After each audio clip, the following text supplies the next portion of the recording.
നിങ്ങളുടെ ഔദാര്യമൊന്നും വേണ്ട. മില്ല് ലീസിനെടുക്കാൻ വേറെ 100 പേരുണ്ട്. അദ്ദേഹത്തിന്റെ അഭിപ്രായം എന്താണെന്ന് കേൾക്കട്ടെ മീനോൻ ചേട്ടാ. തൊഴിൽ കുഴപ്പങ്ങൾ അവസാനിപ്പിച്ച് ഞാൻ ഈ മില്ല് ലാഭത്തിൽ നടത്തി കാണിച്ചു തരാം. അതിന് ഞങ്ങൾ ഇതിനോട് എഴുതി തരണോ? വേണ്ട. ഒരു നല്ല നിലയിലാകുന്നതുവരെ ഞാൻ പണമിറക്കുന്ന ഒരു പങ്കാളിയാവാം. ലാഭവിഹിതം മാത്രം തന്നാൽ മതി. അതിനുശേഷം മില്ല് നിങ്ങളെ ഏൽപ്പിച്ചിട്ട് ഞാൻ പൊക്കോളാം. വാടിയേ. എനിക്ക് സമ്മതമാണ്. ജയന്തി കുഞ്ഞ്, ഇതിന്റെ എല്ലാ വശങ്ങളും ആലോചിക്കാതെ വാക്ക് പറയരുത്. മീനോൻ ചേട്ടാ, ഞാനൊരു കൊച്ചുകുട്ടിയല്ല. ഈ കാര്യം എനിക്ക് വിട്ടേക്കൂ. ഞാൻ പറയാനുള്ളത് പറഞ്ഞു. ഇനി കുഞ്ഞിന്റെ ഇഷ്ടം. മീനോൻ പഴയ ആളാ. വല്ലതും പറയുന്നത് കൊണ്ട് തെറ്റൊന്നും തോന്നരുത്. He's a very very sincere man. Jayanthi തെറ്റിദ്ധരിക്കരുത്.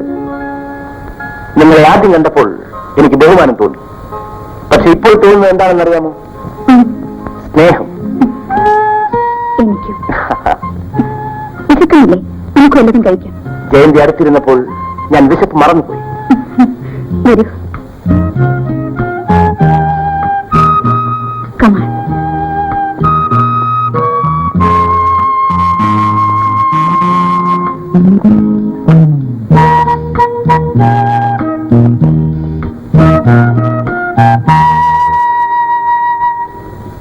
ഇനി ഒരു പാർട്ടിയിൽ നിന്നും നമ്മളെ പുറത്താണ്. അതിനൊറ്റ വഴിയുള്ളൂ നേതാവേ. നമുക്ക് നമ്മുടേതായ ഒരു പാർട്ടി ഉണ്ടാക്കി. ആരെങ്കിലും 10 ചക്രം തന്നെ മേടിച്ചു പോയാൽ നോട്ടീസായി അവിശ്വാസ പ്രമേയമായി. നേതാവിന്റെ കൂടെ പ്രവർത്തിച്ച എത്ര പേര് ഇപ്പൊ മന്ത്രിമാരായ സ്റ്റേറ്റ് പോന്നു. നേതാവ് ഇപ്പോഴും തെക്കുവഴക്ക് നടക്കല്ലേ റോട്ടിൽ കൂടെ.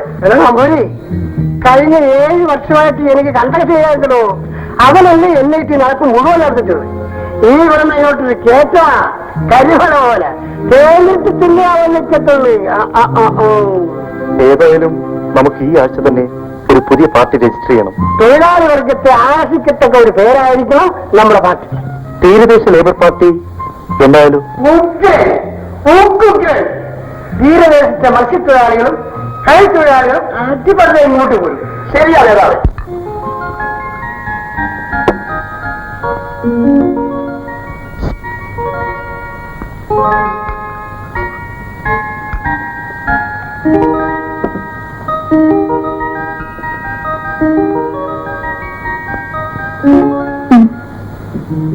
ജയന്തി മദ്യപിക്കാറുണ്ട്? വിവാഹബന്ധം ഏർപ്പെടുത്തിയതിനു ശേഷം ഞാൻ മദ്യപിച്ചിട്ടില്ല. പക്ഷേ നിങ്ങളുടെ സന്തോഷത്തിന് വേണ്ടി എനിക്ക് കുടിക്കണമെന്ന് തോന്നി. Thank you very much Jayanthi. പക്ഷേ വെറും ഒരു ദിവസത്തെ പരിചയം മാത്രമുള്ള ഞാൻ എന്നെങ്കിലും ഒരിക്കൽ ജയന്തിയെ ചതിക്കില്ലെന്ന് എന്താണ് ഉറപ്പ്? നിങ്ങളെ എനിക്ക് വിശ്വാസമാണ്. പുരുഷവർഗത്തെ ഒന്നുണ്ടെങ്കിൽ ഉയർത്തുന്നവളാണ് ഞാൻ.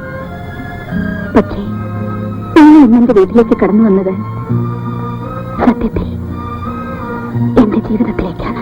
ജയന്തി, ഇന്ന് ഒരു പെണ്ണും എന്നെ അടിമപ്പെടുത്തിയിട്ടില്ല. പക്ഷേ നീ എന്നെ തോൽപ്പിച്ചു കളഞ്ഞു. Cheers.